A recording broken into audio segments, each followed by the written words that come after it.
Okay, तो आज के इस वीडियो में हम लोग स्केलर क्वांटिटी और वेक्टर क्वांटिटी के बारे में सीखेंगे। देखिए, स्केलर क्वांटिटी उसे कहते हैं जिसमें सिर्फ और सिर्फ मैग्नीट्यूड होता है, और वेक्टर क्वांटिटी उसे कहते हैं मैग्नीट्यूड भी होगा और प्लस में डायरेक्शन भी होगा। इसमें क्या होगा, स्केलर में सिर्फ मैग्नीट्यूड होगा और इसमें क्या होगा, वेक्टर में मैग्नीट्यूड और प्लस में डायरेक्शन भी होगा।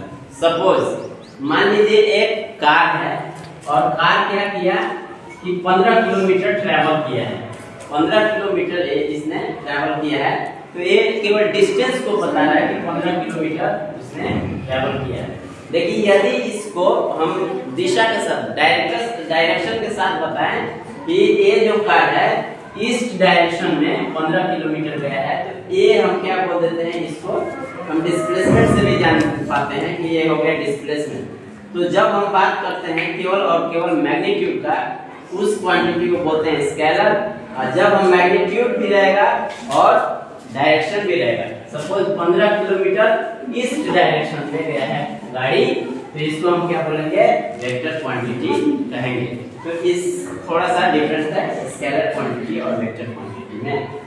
अब वेक्टर क्वांटिटी के बहुत तेरे रूप होते हैं, बहुत तेरे टाइप्स होते हैं, उसमें से कुछ टाइप्स यहाँ पे लिखा गया और बहुत सारे टाइप्स हैं। सबसे पहला क्या है, इक्वल वेक्टर्स। इक्वल वेक्टर्स किसे कहते हैं, तो जब दो वेक्टर आपको दिए गए हैं और दोनों वेक्टर का डायरेक्शन सेम है और मैग्नीट्यूड भी सेम है। डायरेक्शन दो वेक्टर है, सपोज आपके पास दो गाड़ी है और दोनों कार इस डायरेक्शन में जा रही है और उसका मैग्नीट्यूड मतलब दोनों 16 किलोमीटर यात्रा किए हैं, मतलब ट्रैवल किए हैं।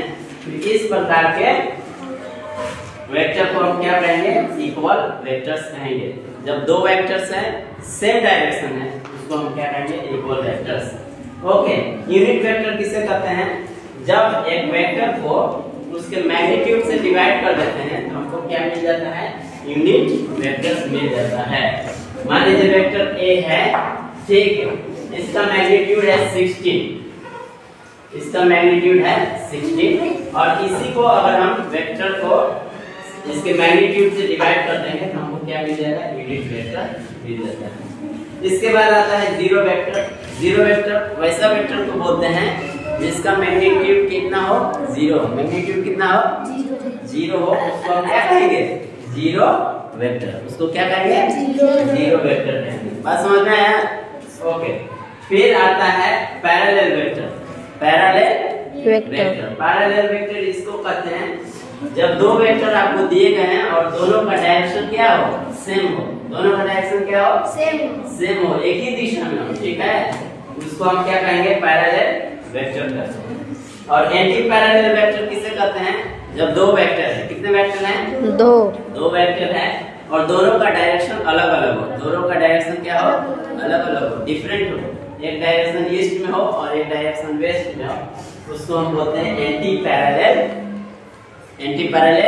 वेक्टर। एंटी पैरेलल वेक्टर समझ में आया? तो इक्वल वेक्टर्स किसे कहेंगे, जब दोनों का डायरेक्शन सेम हो और दोनों का मैग्नीट्यूड सेम हो, इसको इक्वल वेक्टर बोलेंगे। यूनिट वेक्टर किसे कहेंगे, जब वेक्टर को उसके मैग्नीट्यूड से डिवाइड कर देते हैं तो आ जाएगा। जीरो वेक्टर किसे कहेंगे, जब किसी भी वेक्टर का मैग्नीट्यूड जीरो, जब किसी भी वेक्टर का मैग्नीट्यूड क्या हो, जीरो। पैरेलल वेक्टर किसे कहेंगे, दोनों वेक्टर का डायरेक्शन क्या होना चाहिए, सेम होना चाहिए। दोनों वेक्टर का डायरेक्शन सेम, और एंटी पैरेलल दोनों वेक्टर का डायरेक्शन अलग अलग होना चाहिए। समझ में आ गया?